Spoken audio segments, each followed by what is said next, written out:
Hi guys, and welcome back to Maltbox, the non-chill filtered whiskey blog. I'm Andy and I'm back here today with another whiskey review. Now, a couple of weeks ago, I headed over to Ireland. Not physically, metaphorically headed over to Ireland to review the Waterford Cuvée. Now, I'm heading back over the Irish Sea again today, notably to the southwest coast of Ireland, to a small town, I believe, to Dingle. Now, this is Dingle's first general release, and it is their triple distilled single malt. Here's the tube first and foremost. Let's get the bottle out. A lovely chunky bottle here, guys, and there it is. Really nice looking, chunky, hefty Dingle bottle there. Now, Dingle, cool little distillery. It's not been going for too long. It didn't have a particularly great start, I guess. However, Graham Cool of Glenmurray fame, who was chased out of Scotland for using cider casks in the Glenmurray cider release. He was chased out of Scotland by the Apple Society of Speyside. They got a little bit confused. It was people thinking there was some sort of new iPhone release, but no, it was something to do with cider casks. But either way, Faye and Graham left and went over to Dingle to help out there. So now Graham is the master distiller at Dingle, and this is the first sort of general release under his stewardship. However, a lot of the spirit was produced prior to him starting, so a lot of the spirit isn't actually going to be what Graham made himself. However, him and the team have put this together. So this is bottled at 46.3%. It is non-chill filtered. It is natural colour. It's been matured in a combination of ex-bourbon and ex-sherry casks. Now, I'll show you the bottle again in a little bit more detail. So there you go, non-chill filtered. Hopefully you can see it. There's the maturation. And there's the rest of it. So 46.3. And again, that nice kind of mix and maturation, which is quite interesting. I've always said I'm an ex-bourbon guy, but sometimes I do like a bit of sherry matured whiskey. And the fact this is a mix, you know, good start. As you can see, I've not had too much out of this. I think I've only had like 1 or 2 glasses out of this previously. It's been sat on the shelf. I've been meaning to open it for a while, but a lot of other things just got in the way. Now, I've already sort of said that Dingle didn't have the greatest start in life. It wasn't necessarily their fault. It was nothing they particularly did wrong. They put together like a blended whiskey that they sent over to China, I think it was, or Shanghai, for an expo. And basically just the entire thing just didn't go too well. So basically now they're moving on to from strength to strength. They've had a few releases now. They had a couple of different inaugural batch releases. They've done a recent port release that went down really well that I didn't manage to snag.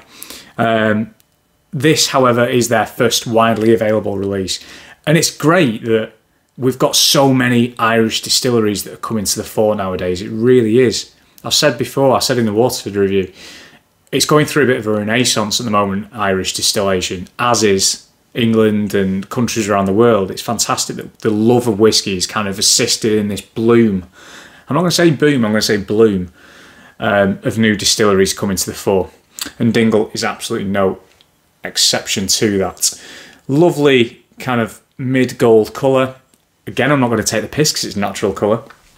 We've got a nice rim on the glass there. The legs haven't even started to fall yet, which gives me an indication there's going to be a really nice oily spirit, which is good. On the nose. Oh, yeah. Oh, yeah.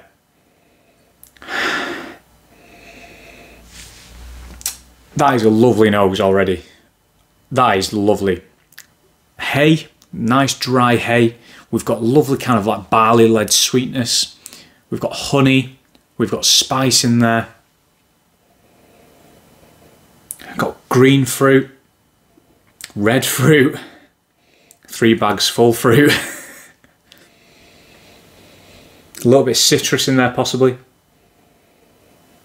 Icing, sugary sweetness, like icing, like royal icing that you put on cake. That is a really, really nice, intense, but flavourful almost nose. It's very, very charming. That really is. And I think for me, you can see there's a very, very good spread across those kind of bourbon and sherry casks that are both playing into that. Because it is a little bit spicy, a little bit nutty. And I think some of those fruits that I mentioned, it's almost like sort of like maybe dates, prunes kind of thing. There's a nice florality to it at the back as well. Just comes out of nowhere. Lovely. That is a lovely nose. That is fantastic. Now this is triple distilled. A triple distilled single malt. Triple distillation is something that people think of when they think of Irish whiskey. It is a very, very kind of traditional, stalwart approach, shall we say, to Irish whiskey. I mean, if you're distilling something 3 times, it's going to naturally produce a lighter spirit. That doesn't mean it's any less flavoursome. It's just lighter in style. I mean, however, that nose is lovely and intense for me. On the palate,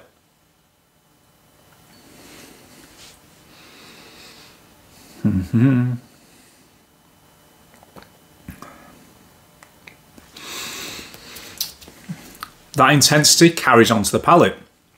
Vanilla in abundance, brown sugar, cinnamon, pastry, citrus. Might have already said vanilla, but vanilla's there again. A little bit of oakiness going into the finish. Prior to that happening, we've got a really nice kind of milky coffee. We've got some pineapple, some exotic fruit. We've got some pineapple in there as well. That citrus is back. Maltiness starts coming in. Ginger. Lovely overall, spicy, sweet and floral through the vein of this. That is good whiskey. That is really good.